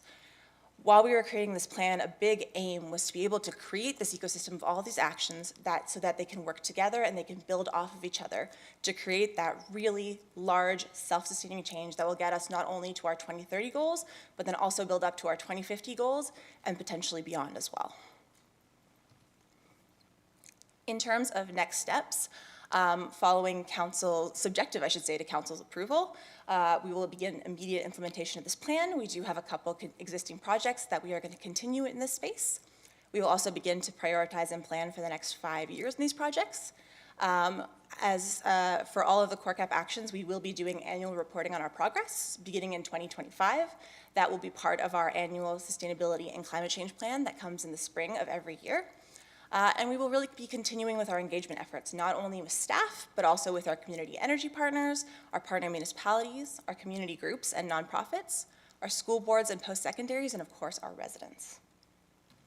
Thank you very much for your time, and I'd be happy to take any questions. Thank you very much, Anna. Well under the budgeted time, so we appreciate that. There was a lot of information in there, and thank you for the report and the work that you continue to do. So, Council, over to you for questions. Go ahead, Mary. Councillor Rowe. Actually, I don't have a question through you, Mary. I just wanted to thank you for the report. It was excellent. And to read the 61 recommendations and how all of those would impact the greenhouse gas emissions and you know what we're aiming to do here was very helpful. Thank you. Thank you. Thank you, Councillor Rowe. Councillor Basak. Oh, and Thanks through you, Mayor McCabe. One, I just wanted to highlight, as I did in my email to you, number 33, which is going to solve all of the school drop-off programs while also addressing climate change. So I'm not going to make a formal recommendation, but if I were to, I would say that the relative impact is priceless for that one. But I have a real question. One of SAC's recommendations was they did a really great report where they both highlighted the great work that you've done and how the city is pushing as much as it can, and then also, of course, made the recommendation to be able to move faster and to be able to be nimble and flexible. And so, given what you're presenting to us, I'm just curious if you think you may be able to move faster and be nimble and flexible, and if so, how might we be able to do that? And I think you touched on a couple of points in the presentation, but maybe you can draw that out a little bit more. And if there are things that are going to be challenges for us to be nimble and flexible, if you could highlight those as well. Yeah, absolutely. Through you, Chair, to the councillor. So there's a couple different things, and I'll start then. So there's a couple different things. Firstly, as we'd mentioned, as part of the development of strategic initiatives and as well as the development of this type of work, a lot of our long-term planning and the preparatory work we've done in terms of creating these plans lets us be a lot more prepared when opportunities come up, especially grants and things like that, because we know where they go in terms of the long-term plan, which is very important. So we know that if a grant comes up and it works here. That makes us a lot more flexible in terms of addressing that and going for those types of opportunities. Also, through engagement and education with staff, we've been seeing that a lot more are not only getting interested in this work, but they're also educating themselves because they're interested, and it's creating a community of practice, which makes our entire workforce as a city much more able to respond. When engineering knows about the climate work, and it doesn't have to be obviously it has to be a conversation, but when engineering knows about the climate work, we don't have to do those extra steps. Everyone can just work together right away. Gosh, I wish I'd saved that email response I sent you with the rest of these answers. I might have passed it off to Sandy in this case, actually. Thank you. Through the mayor to Councillor Vasic. Just a couple things. I think Anna covered it really well. Certainly making sure that we're positioned well to take advantage of granting opportunities, but in a strategic way. Recognizing that we have to make sure that when we're applying for grants, we're in the right position to be able to really contribute to those grants and really implement them as well. Obviously, as I mentioned during business plan presentation, strategic initiatives is very much in its infancy. right? We're a very, very small team with a pretty heavy mandate. So really, we're looking at ways to build capacity of the team in different ways. As Anna mentioned, you know, that culture shift that's happening internally, we're there. Like, we're doing really, really well in terms of that piece. We're working closely with our post-secondary partners. Anna, I think, has a very long list of different capstone projects that she's involved with, and now I'm doing the same. And so recognizing these types of opportunities that we can take advantage of. Yes, they create a little bit of extra work, but at the end of the day, they certainly give us a lot of helpful information so that we can move forward on some of those actions. So I would say those are the different ways. We would love to keep moving faster and be more nimble. Certainly, we're trying to do that in a strategic way. Prioritization is a big key, right? So we rely really heavily on the city's strategic plan, of course, in terms of what are our priorities and how do we continue to move those forward. Thanks, you got them all. Thank you. Thank you, Councillor Bassick and staff. Councillor Wright. Thank you. Through you, Mayor. Again, like, I can't understate how important this plan is. And so I just want to make a quick comment before I ask a question. And I think this is maybe for the benefit of people who are listening in tonight, but normally at this time of year, I would have been at the CAT IQ conference in Toronto, which is the insurance industry coming together to talk about catastrophic loss. And last year, it was a $3 billion year as a result of extreme weather. And for every $3 that are covered by insurance, another 9 are covered by Canadian taxpayers. That's a lot of money, $9 billion a year. And this is going towards, a huge part of it is going towards maintaining our critical infrastructure. That's our roads, it's our built infrastructure. And there's another really fantastic report from the Auditor General's Office for the province of Ontario. This is a number coming from the Financial Accountability Office. Between 2022 and the end of this century, there will be an additional $66 billion in operating and maintenance costs from extreme weather. So we have to do this work at the municipal level. It is so important, and there are real consequences. Between 2005 and this year, there's been over $1 billion in class action suits against municipalities for not protecting residents from extreme weather. So this is massive. It is so massive. What I want to come back to is what we can do for you this term. I want to ask where you think you might get stuck and where you really need us to do the heavy lifting to move the bar. Thank you, Councillor Wright. Thank you, through the mayor, to the councillor. I can see Sandy telling me to pass this question on to her. Through you, Mayor, to Councillor Wright. So I guess that's the multi-billion-dollar question. I would say at this point, what we need is really capacity across the organization. And it's not just a matter of speaking on behalf of strategic initiatives, but it's speaking on behalf of the pretty much all divisions, because we all do sustainability and climate change work. And so really, I think that that's probably the biggest investment that we can make right now. We're really on track in terms of all the work that Brad and his team are doing as part of financial planning, and then Kevin and his team, of course, in FDMS, and all the other teams across the city. But it's really about building capacity. I can't stress enough the importance of the work that we're now moving into in terms of implementation. Putting the policy framework together, certainly we're in a great place, but now we're moving towards implementing those actions. And we really need the capacity across the organization to make that happen. So if it was absolutely one thing that we could choose, I would certainly probably select that. Just if I could also further comment on to the comments that you were making in terms of the infrastructure piece. One of the actions in our corporate climate change adaptation plan is increased integration with our asset management team. And I'm happy to report that that's already happening. So although we are shifting our focus to adaptation in 2024, it's not that the work hasn't been ongoing, it has been. But we're putting a renewed focus on that. And we've been so fortunate to work with so many divisions across the city in terms of mitigation, but now we're looking at strengthening relationships with certain divisions that we may not have had that strong relationship with.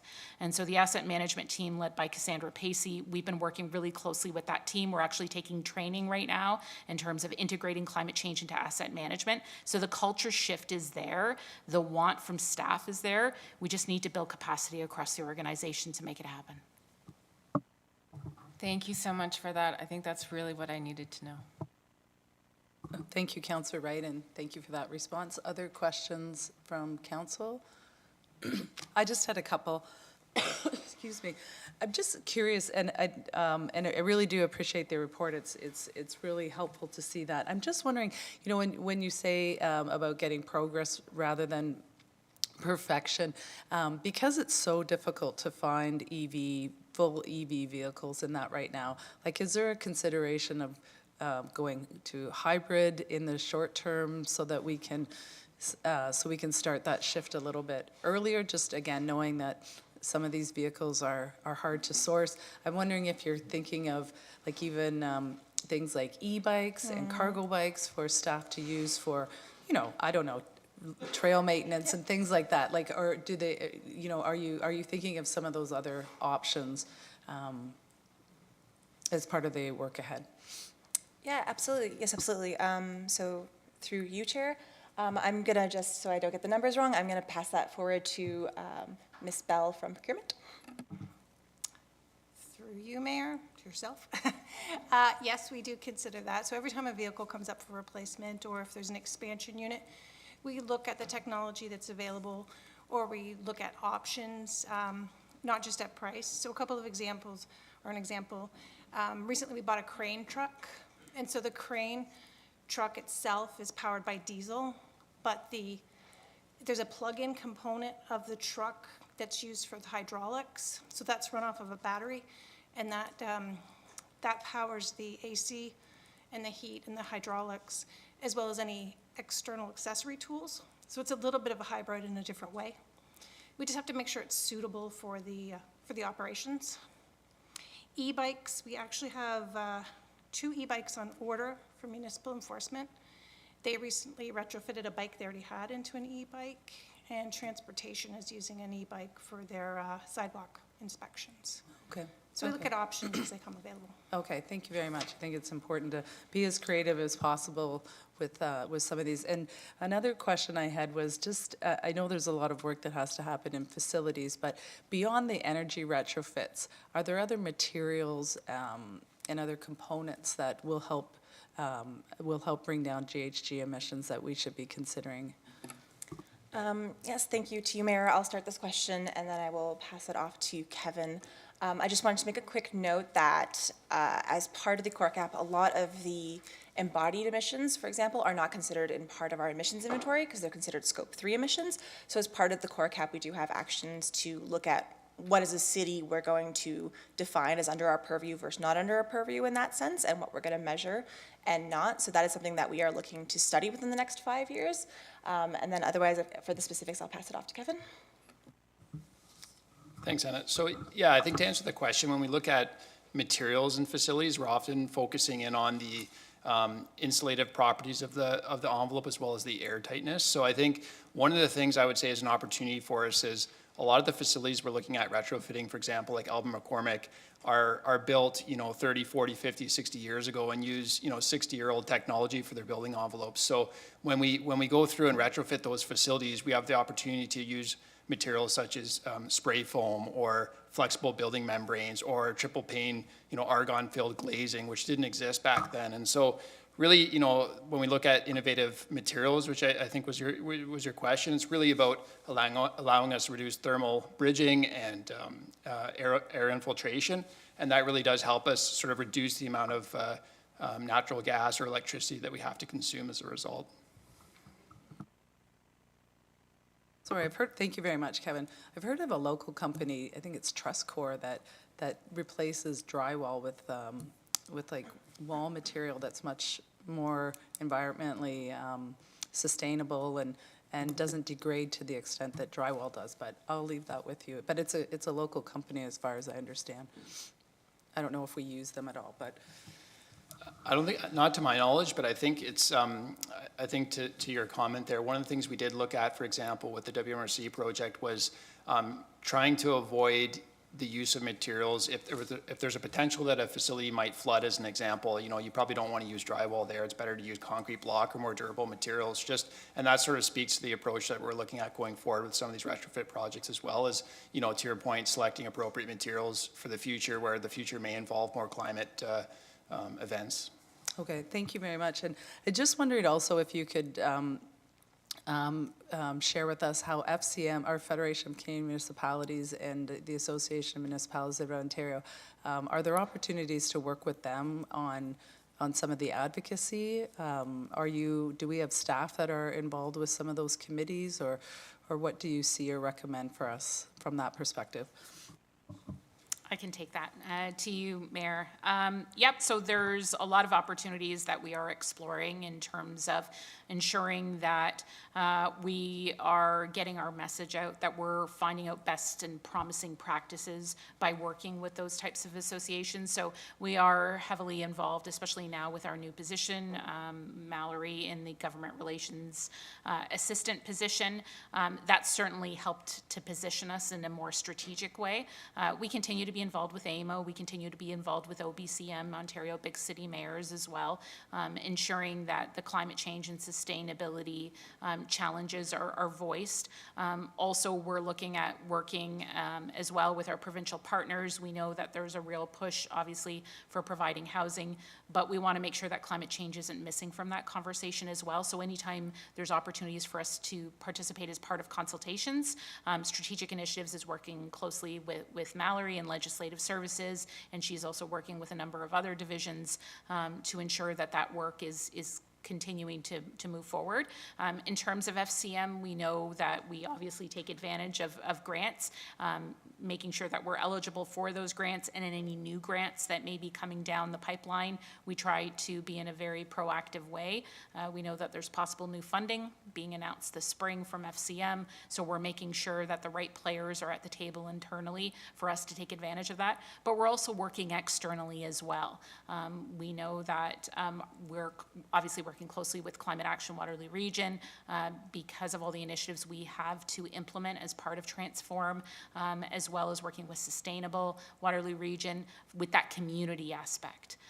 Because obviously there's only so much we can do internally, so working with our area municipalities to position us all so that when these opportunities for advocacy, and it's not just about funding, but it is about advocacy and explaining the types of things that we're dealing with as a municipality, ensuring that there's those conversations being had, as well as with our MPs and MPPs. So we have a very robust approach right now when it comes to sustainability and climate change and government relations. Thank you very much. That's really helpful. And just my last question was because our former delegate, Kay, had mentioned carbon budgeting and the need to move to that. So I'm just wondering if you can comment on that, because I know I've had conversations with our commissioner about that many months ago, but just wondered if you could give us an update on where that's at. Yes, of course, through you to you. So as I'm not sure, I'm sure several of you know, carbon budgeting is still relatively within its infancy. I believe the first one in Canada was completed in 2020, started in 2020 and then was completed in 2022 in Edmonton. So it is something that is relatively quite nascent on the scene.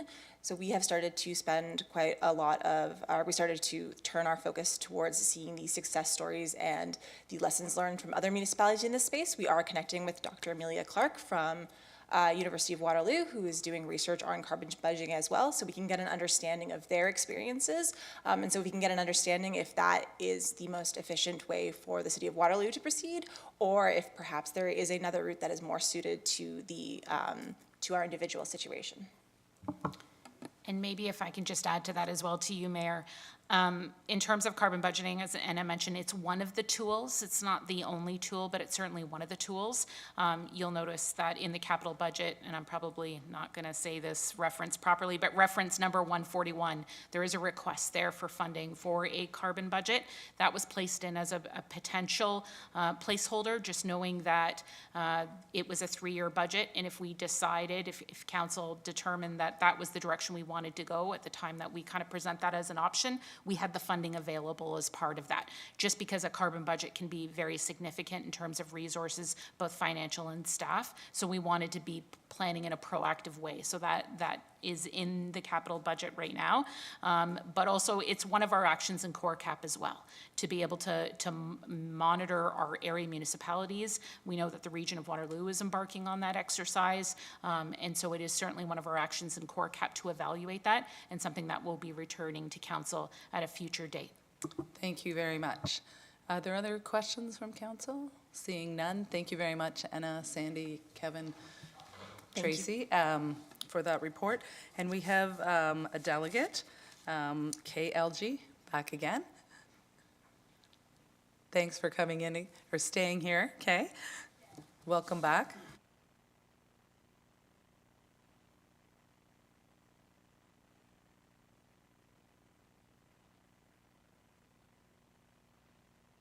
And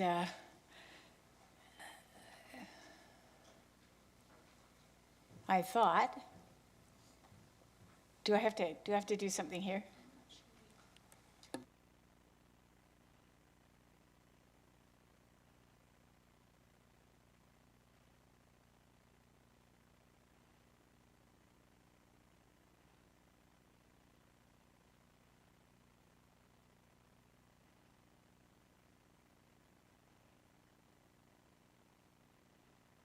I am concerned about the great work the city's doing, but I'm concerned about the rest of the community. I've been to some of the climate vigils that people attended from September, every Friday night from September to December. These are people in the community, there were 20 to 50 people each night, who are just really concerned about the climate crisis. And I was happy about to see action item 30, number 30, which was a review of the city bylaws, because I felt that was looking at the other community emissions. And I did like the question, again, I think it was Councillor Hammer talked about how will we measure progress. And so one of the things that's really challenging for me as a citizen is to know how we are doing in the community. And I think if we had better reporting, and this is what Climate Action Waterloo Region, if they gave us updates on how we are doing and on a progress report, and particularly on how we're going on reducing our community emissions. Like, I would just love to see a thermometer outside of City Hall, saying this is where we're getting to. And we don't have the information right now. We're not getting the reports. But again, I think there's some things that you could do, and these come outside of your corporate responsibilities, but thinking about the wider community, I think they would help you on the corporate climate action plan, but also help the community. And one would be a green purchasing policy, because there's a lot of green businesses in our community. And so if your purchasing policy had a line such as saying that all financial decisions must be informed by sustainability and not merely a first cost approach, that would go a long way towards ensuring that every purchase that everybody makes, but particularly here, for the city, is sustainable, and it would help grow our green economy. I was happy to see you propose a green grant for mitigation-related community projects, item number 50. But again, I would like to see something that looks at individual residence projects too, And again, it's that gap for me, like who's looking after the community? And it's not 1% and 99%. I'm now corrected about that, but I'm concerned about it. And I see action number 54, which has already been asked about, create a process to monitor embodied carbon from construction projects. My slides, which I'll send you, I'm sorry they didn't get there, but there are a couple of tools I know about. I'm sure you know others from the sounds of it. And I do think the carbon budgeting is worth completing, but if there's other processes, that's great. But the concept makes so much sense to me. And I come back to implementing green development standards because, I think the city's a long way towards that with the Generation Park sustainability guidelines. I mean, it's really the outline of it there. So I know there's a process going on, and I'm happy to hear that 2 years is when we can expect them. But I really think that could help a lot sooner, because what motivated Green WR to get started was the prospect of this rural suburb being built outside New Hamburg, an MZO. And we just thought, all those houses, if they aren't built to the most sustainable thing, that's just so many more emissions that we have to mitigate. So the sooner we can do this, the better. And, again, I'll make sure you have that information about King Township, because King Township is 27,000 people, and they've implemented green development standards. And I'm sure this city, you've already done so much work, you have excellent staff, you've got the whole climate, the culture change is happening, it's possible to do it. So those are the points I wanted to bring to you. And there's certainly advocates in the community that can help with this. But I think my challenge, and I think I've really hit it today, is like, who do we advocate? Who's going to be working on what happens to the community emissions? You're the people that can write policy. Transform Waterloo Region and Climate Action Waterloo Region can't write those policies. So that's my point. Thank you, Kay. You always give us so much to think about. And if you do want to send this slide deck, you can tomorrow or later tonight. But does anyone have questions for Kay? Yeah. No, seeing none. Okay. I just wanted to make a note that earlier today we had a presentation from our corporate services team, and Tracy Bell, who's the director of procurement, did note that they are one of the projects in her portfolio is to work on green procurement processes. Right. So Excellent. you're, as always, Kay, you're ahead of us. That's great.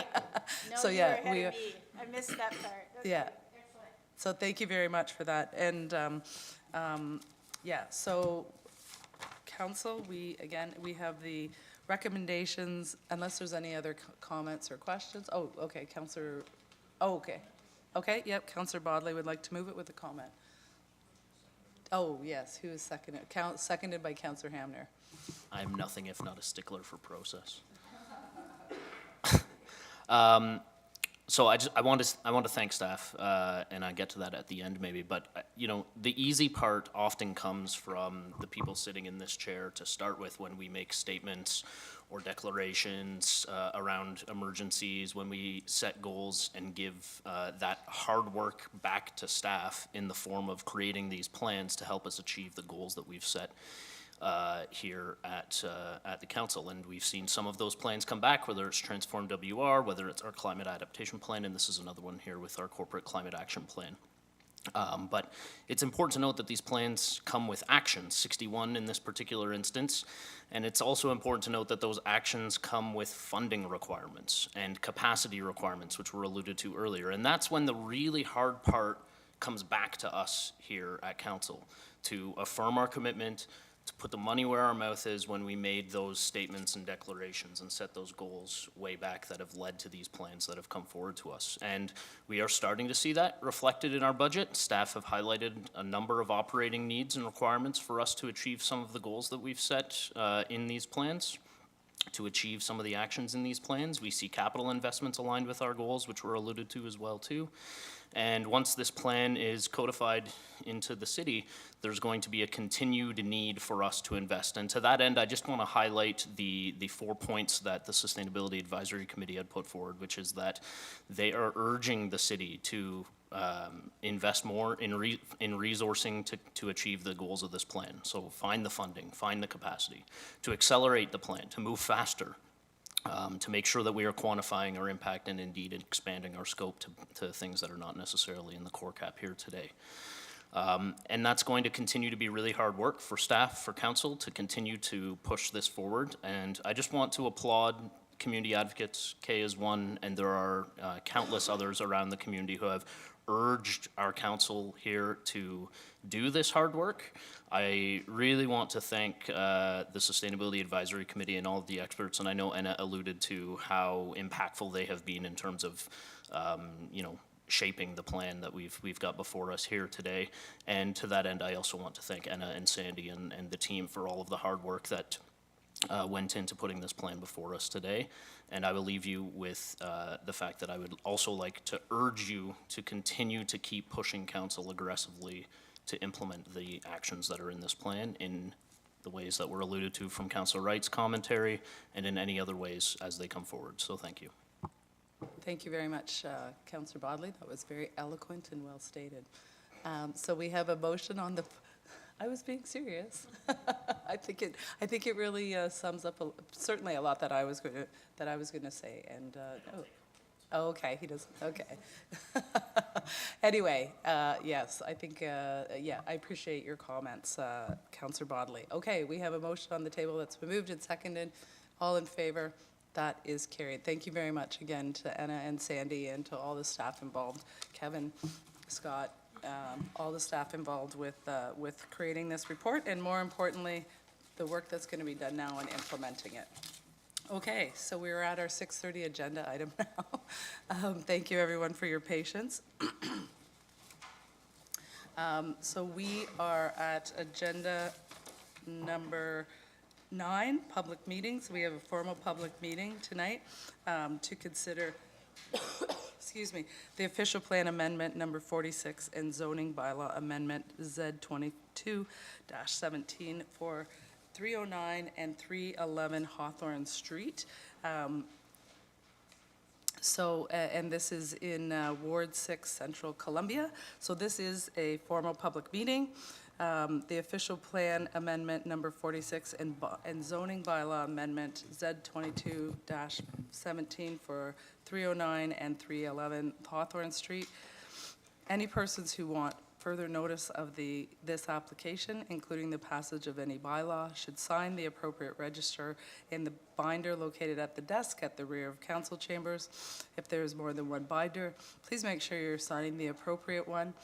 Will the clerk please advise council of the method used, to give notice of the meeting and the dates notice was given? Notice was advertised in the KW Record on December 28th, 2023, and mailed or emailed on January 9th, 2024, to all property owners within 120 meters of the subject property, to public agencies, to all persons who signed in or spoke at the informal public meeting held on Monday, February 6th, and to all persons who requested further notice. Thank you. So our planner, Aminu Bello, will now give a brief overview of the application. Welcome, Aminu. Thank you. Good evening, Mayor McCabe, members of council, and the public.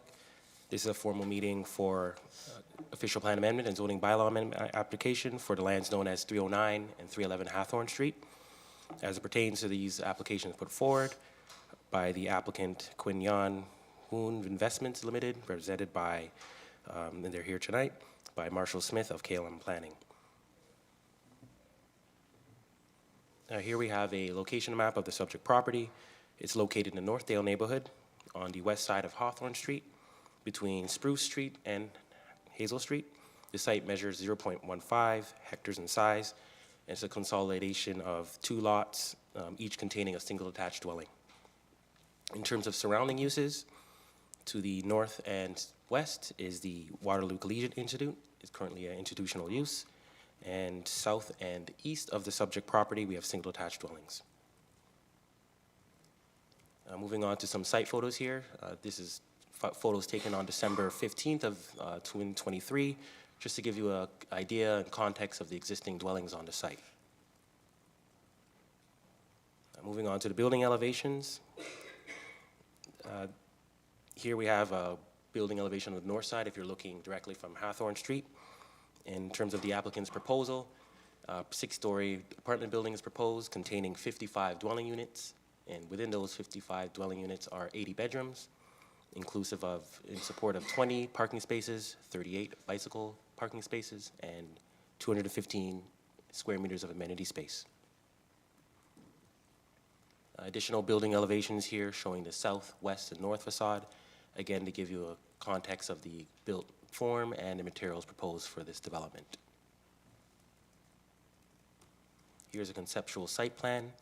The site is accessed off of Hawthorne Street, as you can see, and there's about 20 parking spaces proposed over a covered parking, structured parking, as well as the 38 bicycle parking spaces proposed within that structure.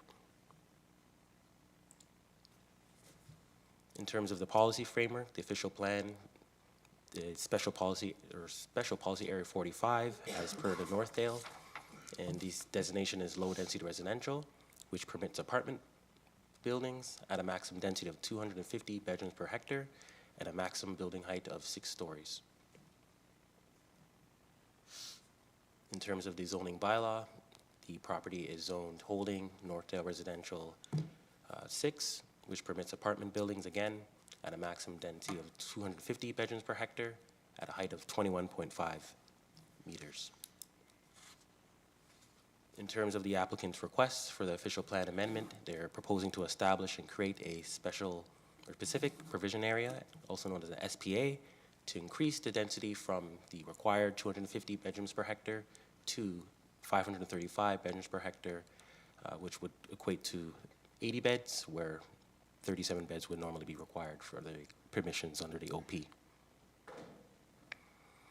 In terms of the zoning bylaw amendment, the applicant has proposed to modify the existing RN6 zone with the holding provision with the proposed site-specific provisions, which includes, again, the density increase to 535 bedrooms per hectare, as well as to permit structured parking to be located along Hawthorne Street, where the bylaw permissions normally require structured parking to be located entirely behind the building floor area. In terms of the applications put forward today for the zoning bylaw amendment, staff have recommended additional modifications under the site-specific provision, one being to regulate the number of bedrooms proposed in terms of the mix.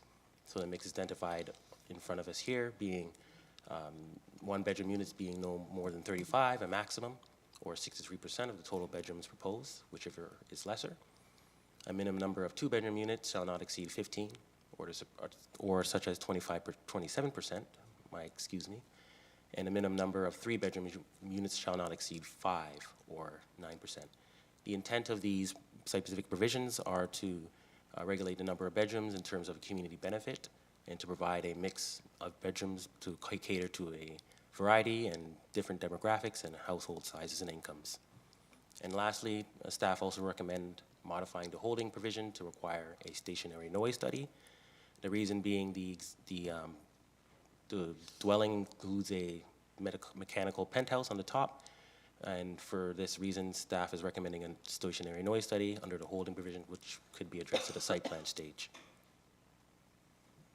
In conclusion, staff recommend approval of this staff report and adoption of the official plan amendment number 46, as well as approval of the zoning bylaw amendment application Z-22-17, for the reasons being that this constitutes good planning and it's an intended built form that's compatible with the surrounding neighborhood and makes efficient use of land and infrastructure, and is intended to increase the supply of housing in the neighborhood.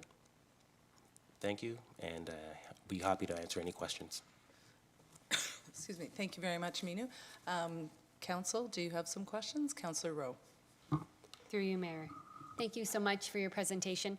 I just wondered about the proximity to the school, WCI, and there was mention of reduction of construction vehicle traffic on Hazel and Hickory during school arrival and dismissal time. So I'm just wondering if you can confirm that will go forward?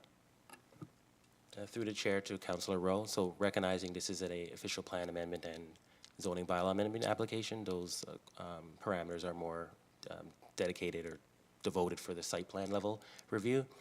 While at that time, perhaps a construction management plan would be submitted with the application at that time, which would address traffic control issues as well as construction-related items, such as when certain types of vehicles, construction-related vehicles, are going in and out of the site.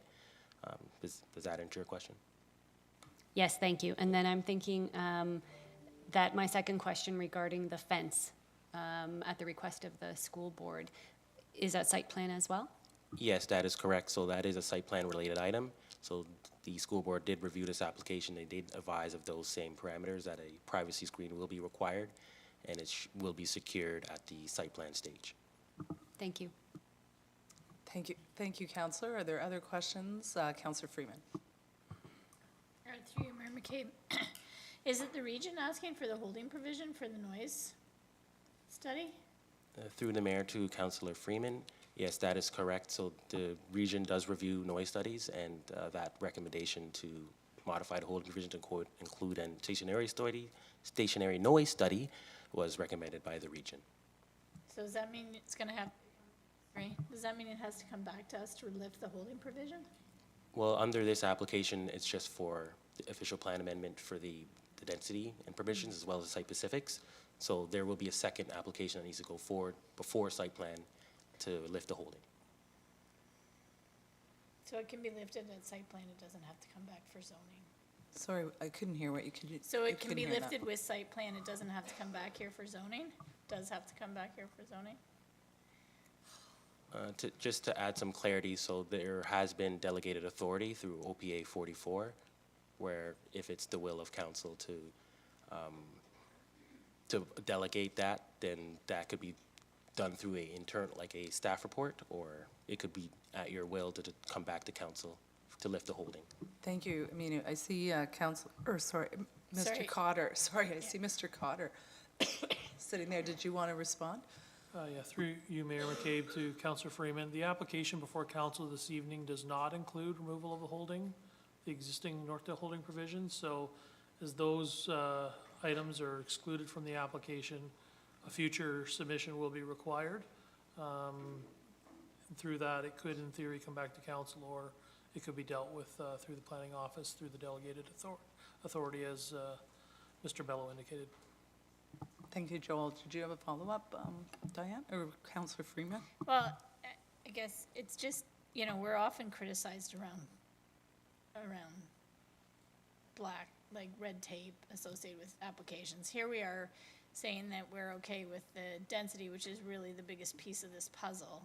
And we're having a holding provision for a stationary noise report, for which council in all likelihood doesn't care, because obviously it has to meet the ministry's requirement at the property boundary, which means they're gonna have to shield the noise no matter what to meet the requirements. And I just hate to put a holding provision in place and require another whole process to happen over a noise report. I mean, obviously, if they wanna make a whole bunch of changes associated with, you know, a zoning bylaw amendment, that's one thing, but I just, this is a bit unfortunate that, you know, we would throw an application into another process for a stationary noise report. Did you want to respond? Yeah, through the chair to Councillor Freeman. So just to provide some clarity, the holding provision applies to all of Northdale, as you know. So there are also a list of other criteria under the holding provision, one including built form, such as the urban design component. So this application, regardless if the holding for the noise study was recommended or not, it would still require that lifting. Just to provide clarity, so the noise study isn't the only reason that we're coming forward with that Fair enough, recommendation. thanks. I appreciate that. Thank you for that clarification. Other questions from council? I was just wondering if you could comment on the parkland dedication for that area, and what's in the plan with this for green space connected to this development. Through the chair to you, I suppose. So this application does propose indoor and outdoor amenity space dedicated for the residents of the dwellings, but there isn't a park per se that's to be dedicated.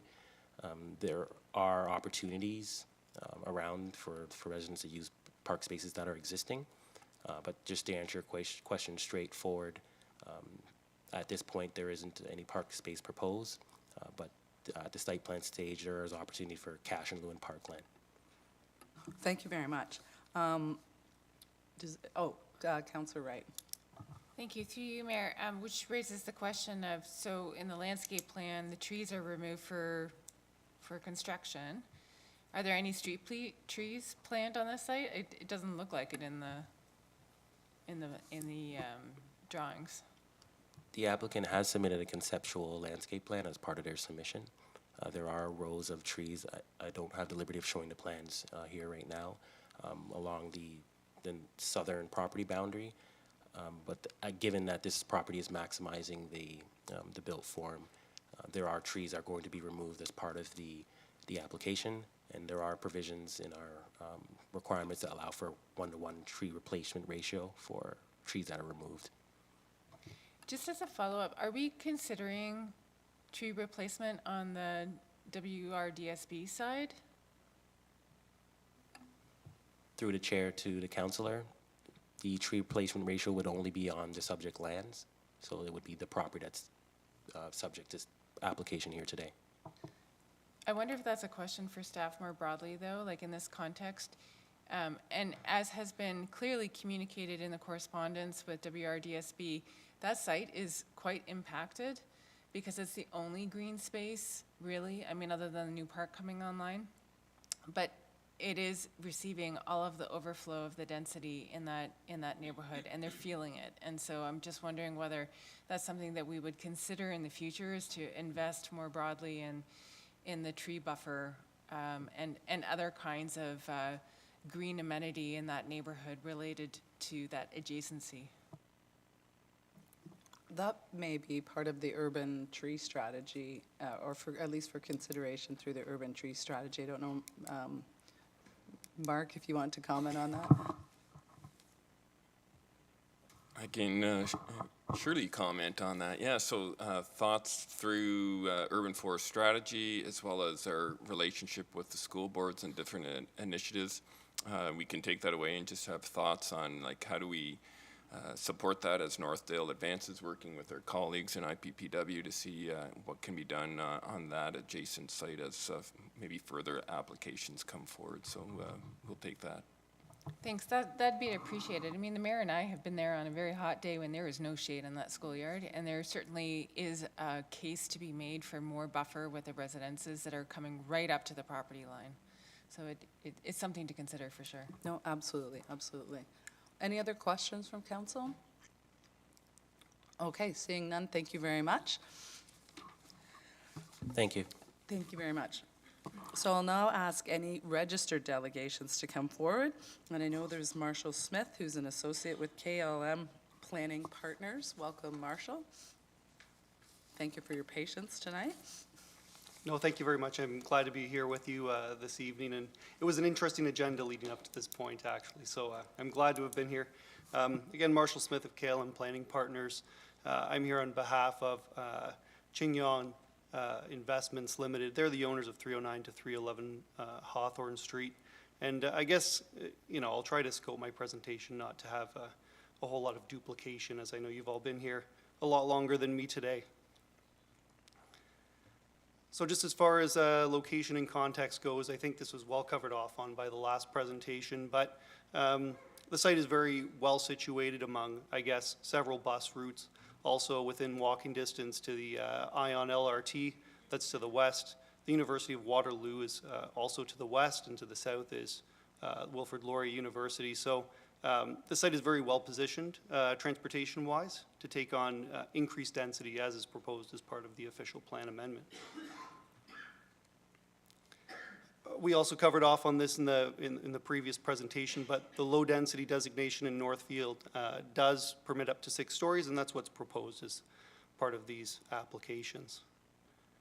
And this is also covered off on by the special provision area 45 in the official plan. And intensification in the context is very well underway.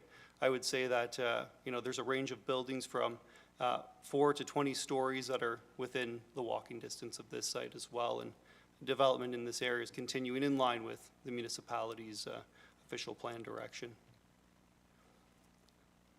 So as far as the site plan goes, just a clarification is that the parking is integrated within the building form and behind the building form, screened from Hawthorne Street, and the building is constructed in front of and on top of that parking area. So 20 parking spaces, they're the minimum that's required under the zoning bylaw for this number of bedrooms.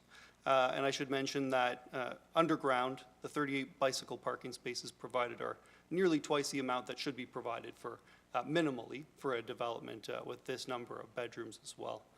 Something that I should mention is that there was a shortage of amenity space when we came for a public meeting just over a year ago, or almost a year ago, I should say. And the shared amenity space on the site has been increased to comply with the zoning bylaw at this stage as well, as a result of the discussion we had at the informal public meeting. Speaking of trees, there are tree replacements planned, 3 street trees proposed, deciduous trees, and also 4 trees towards the rear of the property. Again, this is replacing 2 single detached lots. There are plantings on the site today, but I'm hoping that you can see the more intensive coniferous and low-lying plantings also that are proposed along the rear property line, along the foundations, so that in the fullness of time, this site will have a sufficient shade component to it as a result of the vegetation that's being planted. When it comes to the Waterloo Collegiate Institute to the north, whenever there are tree removals that are required to facilitate construction on an adjacent site, it's actually necessary for the development proponent to make contact and have agreement by that party that would have the trees removed. My recollection is that there were not trees proposed to be removed on the Waterloo Collegiate Institute property as a result of these applications. However, we're aware of the recommendation or the comment in the staff report that states that there are trees planted there, and if they were to suffer as a result of the development, that there would be some understanding that those trees could be replaced by the developer of this site. So we imagine those conversations will continue as we progress into the site plan and zoning hold removal stages of the project. This is the amenity plan. I guess scale's not really in my favor here, because on the on the left-hand side, it shows that we had 33 square meters of outdoor amenity on the rooftop when we spoke with you in February of 23, and that's been increased now to a much greater supply of 130 square meters of rooftop amenity, again complying with the zoning that's in place. This is just a massing model showing how the building would look in relation to Hawthorne Street. I'd like to highlight just the extra effort that the team has gone to since February 2023 with materiality, color palette, and introducing some Juliet balconies here, and making sure that this development has a lot more articulation and pedestrian interest that's built in at this stage, using natural and high quality materials, stone, glass, aluminum paneling, and wood. And the side views of the building.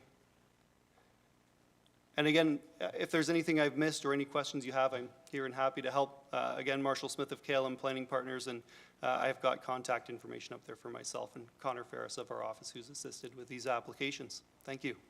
Thank you very much, Marshall.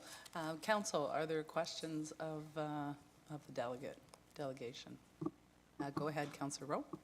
Through you, Mayor. Thank you for your presentation.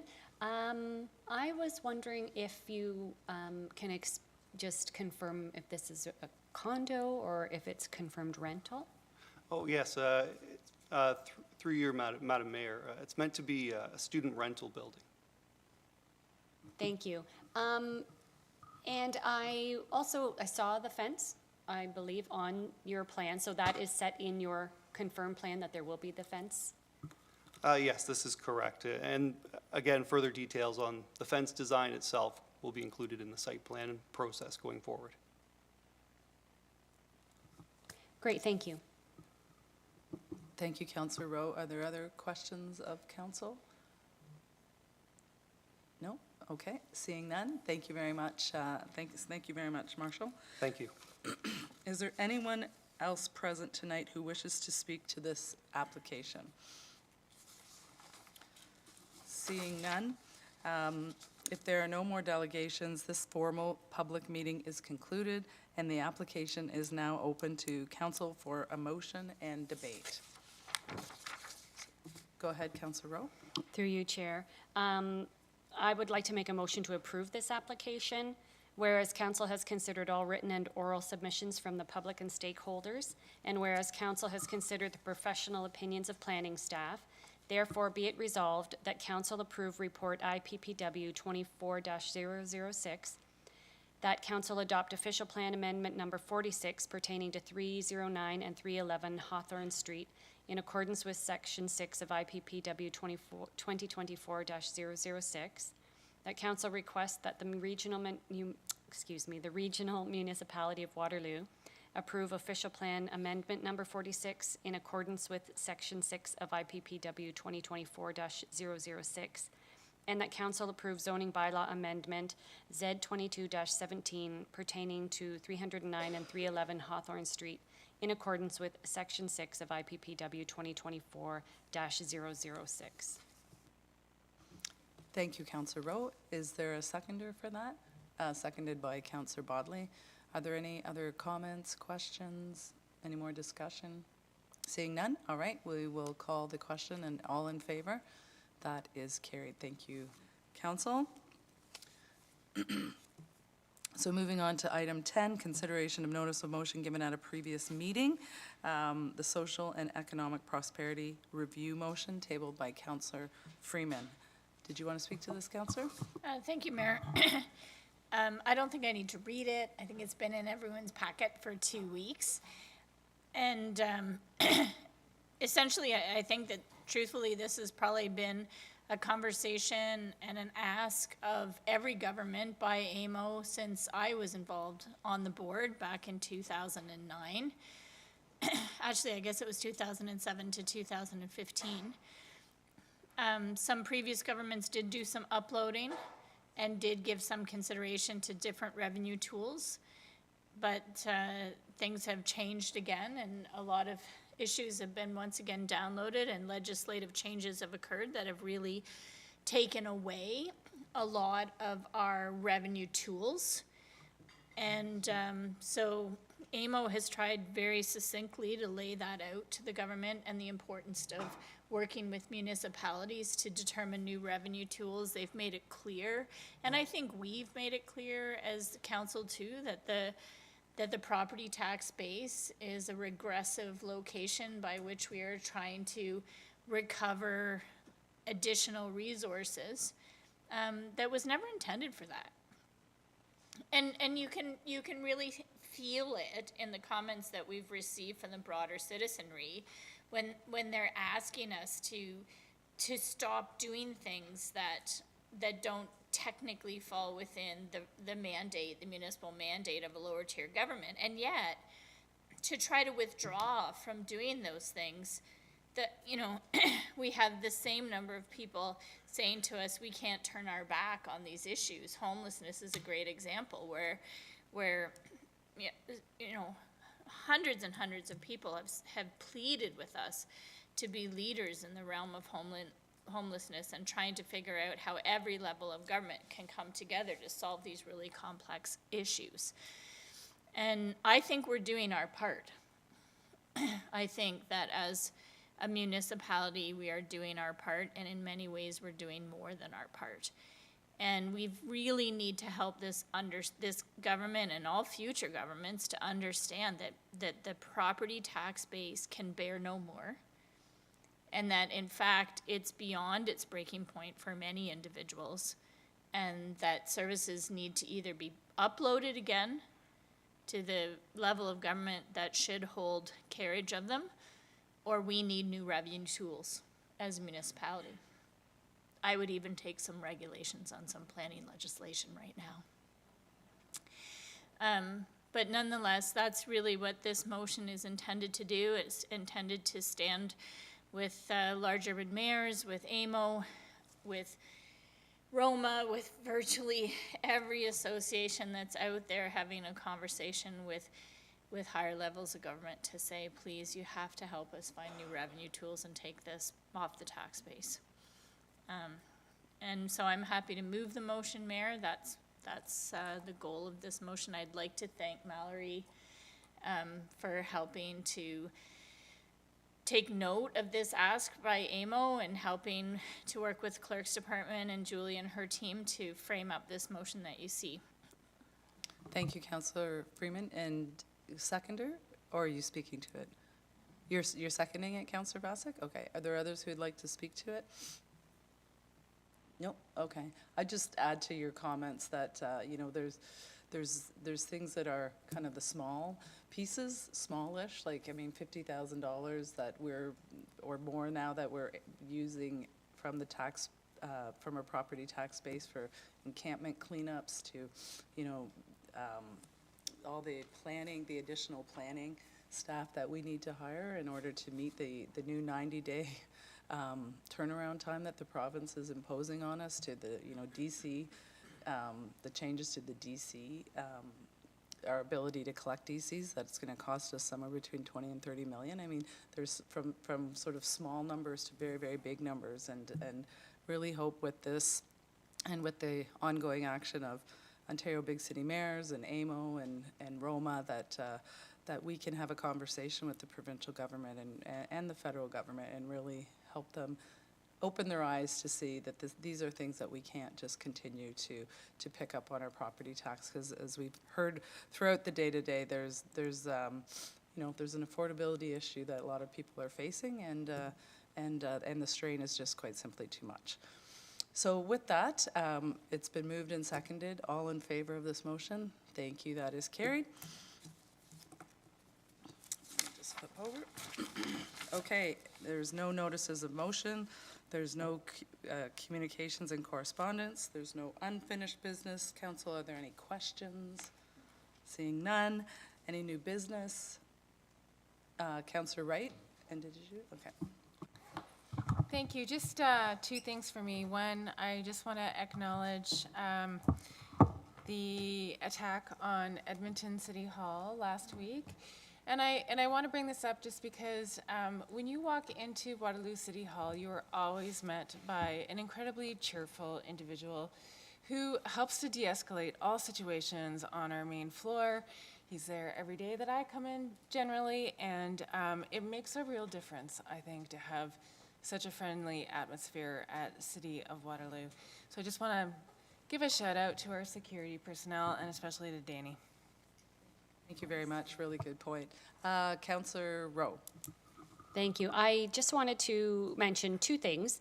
Advocacy Week last week at Wilfrid Laurier. Councillor Wright and I were there together, and just listening to the advocacy that the students are doing and what's important to them, and how that is very reflective in what we're seeing across the city in all of our wards. And how I just wanted to connect that to Thursday, I'm attending the Waterloo Pentecostal Assembly is having their Feeding Frenzy program. And I just wanted to highlight what different members of our community and different groups in our community are doing to try to help address some of these issues. So in terms of food insecurity for students, every Thursday they can eat at the Waterloo Pentecostal Assembly. So I just wanted to give a shout out to them and to other community members that are trying to help support our community as we struggle with these different issues. Thank you very much, Councillor. Councillor Basak. Thanks through you, Mayor McCabe. One, I wanted to thank all of the community volunteers who worked really, really hard to make community rinks, and then they all melted. Much fun was had by many people for a few days. So hopefully it gets cold again. And then on Sunday, I went to an event organized by Spores Scattered, which is a group of diaspora Palestinian youth who showcased art by other Palestinian young people. There were vendors there. There were workshops on Saturday, various ones for youth, and on Sunday, other performances.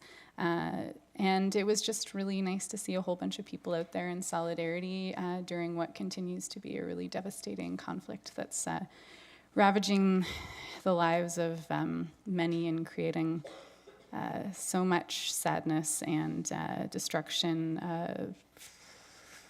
It's awful. Anyways, but it was nice to see how art, once again, brings people together and speaks to important things that are hard to say in words. Thank you, Councillor Bassett. Councillor Roach. This weekend, February 3rd and 4th, marks the first weekend of Black History Month. And my good friend Colleen James and I are part of a panel that moderated by Laura May Lindo regarding getting people in the Caribbean and African community involved in the community and politics itself. So that should be fun. That's great. That's wonderful to hear. Thanks for participating in that. Any other? Nope. Okay. So the enactment of the bylaws. We need a mover and a seconder. Moved by Councillor Freeman, seconded by Councillor. Oh, okay. That counts as a move. And seconded by Councillor Rowe. Adjournment. Oh, sorry. All in favor. That's carried. Adjournment, moved by Councillor Bassett, seconded by Councillor Hamner. All in favor? We are concluded. Thank you very much, council staff, and to everyone listening. Have a great evening.